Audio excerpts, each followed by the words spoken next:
ایک بادشاہ تھا، وہ پھولوں کے بستر کے اوپر سویا کرتا تھا۔ اس کی عادت تھی، کمرے کے اندر کئی من پھول لگائے جاتے تھے اور یہ بادشاہ پھولوں کے بستر کے اوپر سویا کرتا تھا۔ ایک دن لونڈی جھاڑو دینے والی بادشاہ کے کمرے کے اندر گئی جھاڑو دینے کے لیے۔ اس نے دیکھا کہ بادشاہ کا پھولوں کا بستر سجا ہے اور بادشاہ ہے نہیں۔ اس نے سوچا کیوں نہیں ایک پل کے لیے میں بھی پھولوں کے بستر کے اوپر سونے کا مزہ چکھیں۔ اس لونڈی نے کیا کیا، جھاڑو رکھا نیچے، چڑھ گئی بادشاہ کے پھولوں کے بستر کے اوپر، چڑھ گئی بادشاہ کے پھولوں کے بستر کے اوپر، لیٹی، سر رکھا، آنکھ لگی، نیند آ گئی۔ ادھر سے نیند آئی، ادھر سے بادشاہ بھی آ گیا۔ بادشاہ نے دیکھا آئیں 2 ٹکے کی نکرانی بادشاہ کے پھولوں کے بستر کے اوپر چڑھ کے سوئی، اس کی جرت کیسے ہوئی؟ بادشاہ نے سوٹا اٹھایا، مارنے لگ گئے۔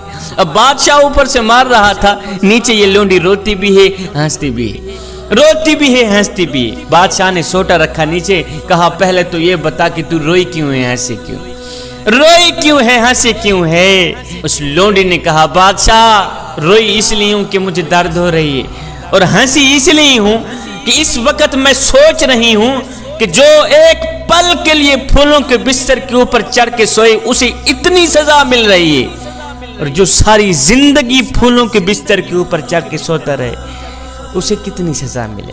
ایک شرابی نوجوان تھا، گنہگار تھا، بدکار تھا، سیاکار تھا، خطاکار تھا، اتنا بڑا گنہگار تھا کہ اس نے ساری زندگی اپنے کریم رب کی ذات کو ایک سجدہ بھی نہیں کیا تھا۔ جب موت کا وقت قریب آیا تو اس نے اپنا سر اپنی ماں کی گود میں رکھا، رو کر کہنے لگا میری پیاری ماں مجھے ایک بات تو بتا۔ کہا جی بیٹے۔ کہا مثال کے طور پر اگر اللہ رب العالمین تجھے ایک پل کے لیے مہلت دے دے کہ اے گنہگار کی ماں اگر تو چاہے بیٹے کو جنت میں ڈال دے، اگر تو چاہے بیٹے کو جہنم میں ڈال دے، تو ماں مجھے بتا تو مجھے جنت میں ڈالے گی یا جہنم میں پھینکے گی؟ ماں نے کہا ہے بیٹا یہ تم کیا کہہ رہے ہو، اگر میرا اللہ مجھے ایک پل کے لیے بھی مہلت دے دے، ایک پل کے لیے بھی اختیار دے دے تو میں تو فوراً ہی تجھے جنت میں بھیج دوں گی۔ یہ سن کر گنہگار بیٹا رو کر ماں کو کہنے لگا ماں تو ایک ماں جتنی محبت کرتی ہے مجھے جہنم میں ڈالنا گوارا نہیں کرتی، مجھے بتا جو میرا رب 70 ماؤں سے بھی زیادہ محبت کرنے والا ہے وہ مجھے جہنم میں کیسے ڈال سکتا ہے؟ اس کا یہی جملہ میرے اللہ کو اتنا پسند آیا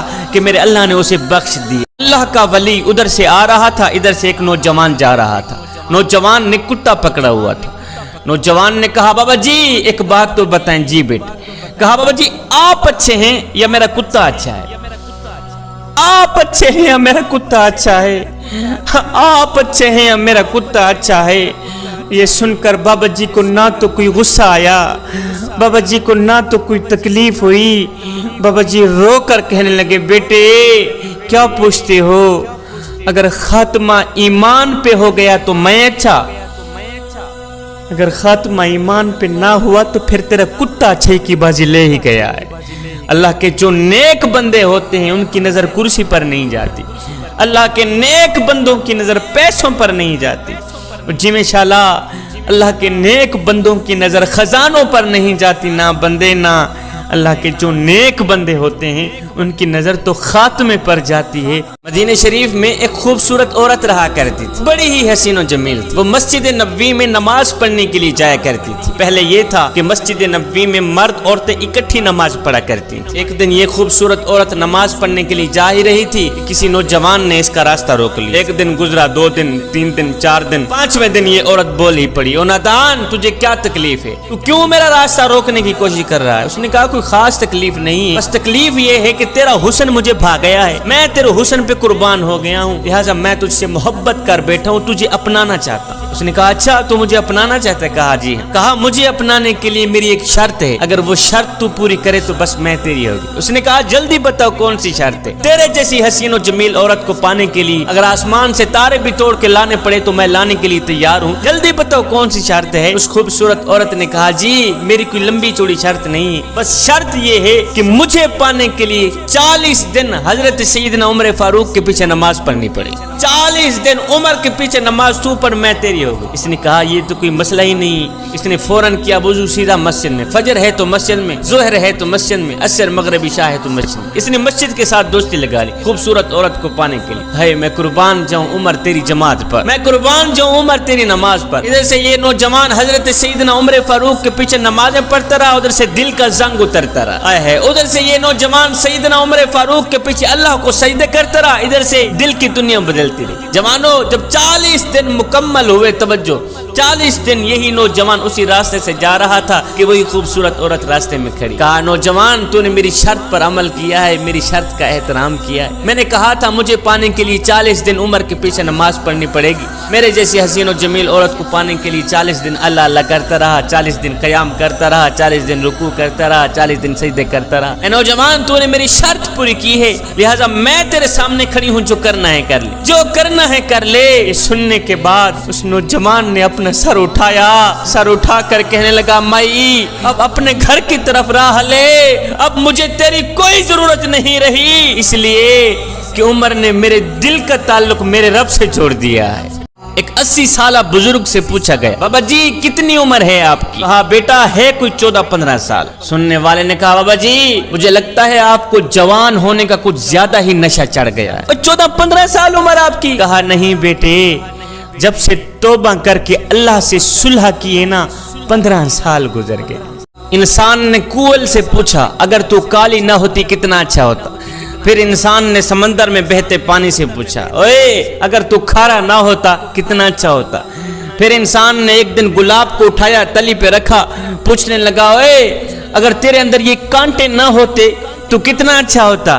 تینوں بول اٹھے اے انسان اگر تیرے اندر دوسروں کے عیب ڈھونڈنے کی عادت نہ ہوتی تو کتنا اچھا ہوتا. مدینے کی گلی سے میرے نبی کا گزر ہوا نا, میرے نبی نے دیکھا ایک خوبصورت مکان بن رہا تھا, عالیشان مکان بن رہا تھا. میرے نبی نے دیکھا, پوچھا میاں یہ کس کا مکان ہے؟ کسی نے کہا جی فلاں انصاری کا مکان. خیر میرے نبی آگے چلے گئے, کسی نے اس انصاری کو بلا کر کہا میاں حضور نے تیرے مکان کو دیکھا تھا, حضور کا چہرہ بتا رہا تھا کہ تیرا مکان حضور کو پسند نہیں آیا. اس نے کہا اچھا حضور کا چہرہ بتا رہا تھا کہ میرا مکان حضور کو پسند نہیں آیا. اس انصاری نے کیا کیا, کدال اٹھایا, مکان کو مٹی کے برابر کر دیا, مکان کو مٹی کے برابر کر دیا. کچھ دن بعد اسی گلی سے پھر سے میرے نبی کا گزر ہوا. میرے نبی نے دیکھا وہ عالیشان مکان مٹی کے ساتھ مٹی ہوا پڑا. میرے نبی نے دیکھا, پوچھا میاں کچھ دن پہلے یہاں سے گزرا تھا, خوبصورت مکان بن رہا تھا, اب مکان کا نام و نشان بھی نہیں ہے, ملبہ پڑا ہے, مکان کہاں گیا ہے؟ کسی نے کہا حضور مکان مالک نے خود ہی گرا دیا. میرے حضور نے فرمایا مکان مالک کو میرے پاس بلاؤ. مکان مالک آ گیا, انصاری آ گیا. میرے حضور نے پوچھا میاں اور تیرا خوبصورت مکان بن رہا تھا آج مٹی کے ساتھ مٹی ہوا پڑا ہے کیوں؟ اس نے کہا حضور میں نے خود ہی گرایا اور اپنے ہاتھوں سے ہی گرایا. میرے حضور نے فرمایا کیا وجہ بنی؟ اس انصاری نے آگے جو جواب دیا وہ دل کے کانوں سے سننے والا جواب ہے. جب میرے نبی نے فرمایا نا میاں تو نے مکان کیوں گرایا ہے, تو اس صحابی کی چیخ نکل گئی, رو کر کہنے لگا حضور میں نے سنا تھا کہ میرا مکان آپ کو پسند نہیں تھا, سنا تھا میرا مکان آپ کو پسند نہیں آیا تھا. ہم ایک لمحے کے لیے اپنے اندر اتریں اور سوچیں کہ ہمارا کیا کیا حضور کو پسند ہے. ہم ایک لمحے کے لیے اپنے باطن پہ اتریں اور سوچیں کیا چاول بنانے سے حضور کی محبت کا حق ادا ہو جاتا ہے, کیا بریانیاں بنا کر لوگوں کو کھلانے سے حضور کی محبت کا حق ادا ہو جاتا ہے. اگر نہیں ہوتا تو پھر آئیے سر سے لے کر پاؤں تک حضور کی غلامی کے رنگ میں رنگے جائیں. میرے حضرت فرماتے ہیں میاں یہ نہ ہو کہ کوئی تم سے پوچھے کہ تم کون ہوتے ہو, تمہیں شناختی کارڈ دکھانا پڑے, دیکھو جی مذہب کے خانے میں اسلام لکھا ہے ہم لوگ مسلمان ہوتے ہیں. فرمایا نہ میاں نہ, کسی کو پوچھنا بھی نہ پڑے, تجھے بتانا بھی نہ پڑے. تیری وضاحتیں, تیرا طرز زندگی اور تیرا انداز معاشرت اس طرح کا ہونا چاہیے کہ تو دور سے آ رہا ہو, کوئی تجھے دیکھے تو فوراً کہے یہ کوئی عام نہیں آ رہا, یہ تو میرے محمد کا غلام ہی آ رہا. ایک فقیر تھا, اللہ والا تھا, متقی پرہیزگار تھا. اس نے کسی جنازے میں شرکت کی. جنازہ پڑھنے کے بعد میت کو دفنایا. میت کو دفنانے کے بعد ساتھ میں ایک نوجوان کھڑا تھا. اس اللہ والے نے اس نوجوان کو کہا اے نوجوان تیرا کیا خیال ہے, اگر یہی مرنے والا شخص جس کو ہم نے ابھی دفنایا ہے, دفن کیا ہے, اگر یہ دوبارہ دنیا میں آ بھی جائے تو اب یہ کیا کرنا پسند کرے گا؟ اس نوجوان نے کہا بابا جی اگر یہ دوبارہ دنیا میں آ بھی جائے تو اب یہ توبہ کرنا پسند کرے گا, اب یہ قرآن پڑھنا پسند کرے گا, اب یہ اللہ کو راضی کرنا پسند کرے گا. یہ سن کر بابا جی رو پڑے, رو کر کہنے لگے بیٹے مرنے والا تو یہ کام نہیں کر سکا, تم ضرور کر لینا. اور مرنے والے کے پاس تو وقت نہیں تھا نماز پڑھنے کا، قرآن پڑھنے کا، اللہ کو راضی کرنے کا۔ تمہارے پاس تو وقت ہے نا، تم قرآن پڑھ لینا، تم اللہ کو راضی کر لینا۔ ایک نوجوان تھا، وہ اپنی ماں کو یتیم خانے چھوڑ آیا، ساتھ میں انتظامیہ کو اپنا نمبر بھی لکھ کے دے آیا کہ جب میری ماں مرنے پہ آئے تو مجھے اطلاع کر دینا، میں نے اپنی ماں کی تدفین اپنے شہر میں ہی، اپنی بستی میں ہی کرنی۔ کچھ دن گزرے، جب ماں کا وقت آخر آیا تو انتظامیہ نے فون کیا، نوجوان میاں تو نے کہا تھا کہ جب میری ماں کا وقت آخر آئے مجھے بلانا، میں نے اپنی ماں کی تدفین اپنے شہر میں ہی کرنی ہے، تیری ماں کا وقت آخر آ گیا ہے، اسے لے جا۔ اب یہ نوجوان گیا، ماں کو اٹھا کے گھر کی طرف آ ہی رہا تھا کہ ماں بول ہی پڑی، بیٹے میں تو جا رہی ہوں، میں تو مر رہی ہوں، میرے مرنے کے بعد میری ایک خواہش ہے، یہ پوری کر دے۔ بیٹے نے کہا جی ماما جان کون سی خواہش ہے؟ کہا بیٹے یہ جو یتیم خانہ ہے نا جس کے اندر میں نے کافی دن گزارے ہیں، اس یتیم خانے کے کچھ پنکھے خراب ہیں، اگر ہو سکے تو میرے مرنے کے بعد یہ پنکھے ٹھیک کرا دینا۔ بیٹے نے کہا ماں تو جا رہی ہے اور تو مر رہی، اب اگر میں پنکھے ٹھیک کرا بھی دوں تو تجھے کیا فائدہ ملے گا؟ ماں نے کہا بیٹے یہ پنکھے میں اپنے لیے ٹھیک نہیں کرا رہی، میں تو تیرے لیے ٹھیک کرا رہی ہوں کہ جب تیری اولاد جوان ہوگی، جب تجھے اس یتیم خانے میں چھوڑ جائے گی، ہے بیٹا گرمی کی وجہ سے اگر تو اسی بند کمرے میں ہی سسکتا رہا، مجھے تو قبر میں ہی چین نہیں آئے گا کہ میرا لال گرمی میں سسک رہا۔ بیٹا میں اپنے لیے پنکھے نہیں لگوا رہی، میں تو تیرے لیے لگوا رہی۔ آج تو کسی طلاق شدہ عورت کی طلاق کی وجہ معلوم کی جائے تو وجہ یہی سامنے آتی ہے جی عورت زبان دراز تھی، عورت بدتمیز تھی، عورت یہ تھی، عورت وہ تھی۔ مجھے بتاؤ آج تک کسی نے یہ کہا ہے کہ عورت باشعور تھی اس لیے جاہل آدمی سے گزارا نہیں کر سکتی؟ کسی نے یہ کہا ہے کہ مار پیٹ کو وہ اپنا فریضہ نہیں سمجھتی تھی؟ کبھی کسی نے یہ کہا ہے کہ شوہر کی بدتمیزی اور جاہلانہ رویے کی وجہ سے عورت گھر چھوڑ کے چلی گئی؟ کبھی کسی نے یہ نہیں کہا نا۔ اس لیے کہ آج کا انسان دوسروں کے عیب ڈھونڈنے کی کوشش تو کرتا ہے لیکن اپنے گریبان میں جھانک کر کے نہیں دیکھتا کہ میرے اندر بھی کوئی عیب ہے یا نہیں۔ انسان نے کوئل سے پوچھا اگر تو کالی نہ ہوتی کتنا اچھا ہوتا؟ پھر انسان نے سمندر میں بہتے پانی سے پوچھا اوئے اگر تو کھارا نہ ہوتا کتنا اچھا ہوتا؟ پھر انسان نے ایک دن گلاب کو اٹھایا تلی پہ رکھا، پوچھنے لگا اوئے اگر تیرے اندر یہ کانٹے نہ ہوتے تو کتنا اچھا ہوتا؟ تینوں بول اٹھے اے انسان اگر تیرے اندر دوسروں کے عیب ڈھونڈنے کی عادت نہ ہوتی تو کتنا اچھا۔ ہمارے ہاں تو الٹی گنگا بہ رہی، ہم لاکھوں سنا دیں تو کوئی بات نہیں، اگر بیوی ایک بھی سنا دے تو ہماری زبان پر فوراً یہی جملہ آتا ہے کہ بکواس بند کر، اگر زیادہ بات کی تو پرچی ہاتھ میں پکڑا کر گیٹ سے باہر نکال دوں گا۔ نا میاں نا، جس عورت کو میرے نبی نے عزت دی تھی اگر اس کی عزت نہیں کر سکتا تو نہ کر، اس کو بے عزت تو نہ کر۔ ایک شخص ایک بزرگ کے پاس آیا، کہنے لگا حضرت میری بیوی کے اندر ایک خامی ہے لہذا مجھے اچھی نہیں لگتی۔ کہا کتنا عرصہ ہو گیا ہے شادی کو؟ کہا جی 10 سال ہو گئے۔ بزرگ نے کہا اچھا پھر مجھے بتایا جائے کہ تیرے گھر سے نکلنے کے بعد تیرے بچوں کی دیکھ بھال کون کرتی ہے؟ کہا جی میری بیوی کرتی ہے۔ تیرے کپڑے کون دھوتی ہے؟ تیرا جوتا پالش کون کرتی ہے؟ کہا جی وہ بھی میری بیوی ہی کرتی ہے۔ کہا تیرے گھر کی صفائی ستھرائی تیرے گھر کے برتن کون مانجتی ہے؟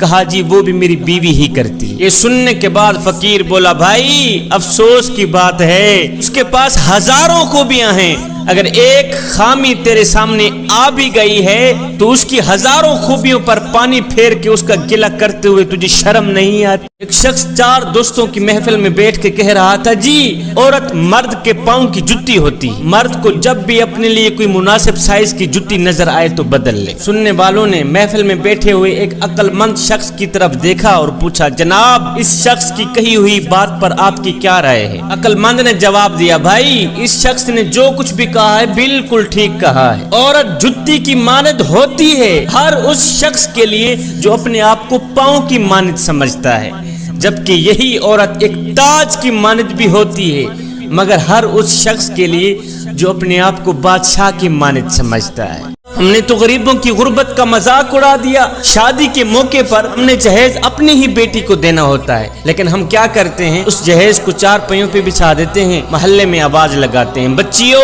آؤ ہماری بچی کا جہیز دیکھ لو، آؤ ہماری بچی کا جہیز دیکھ لو۔ میں نے کہا او نادانو تم نے جہیز دیا تو اپنی بیٹی کو لیکن یہ کسی کو بھی خیال نہ آیا کہ جو بچیاں تیری بچی کا جہیز دیکھنے آئی ہیں ان بچیوں میں سے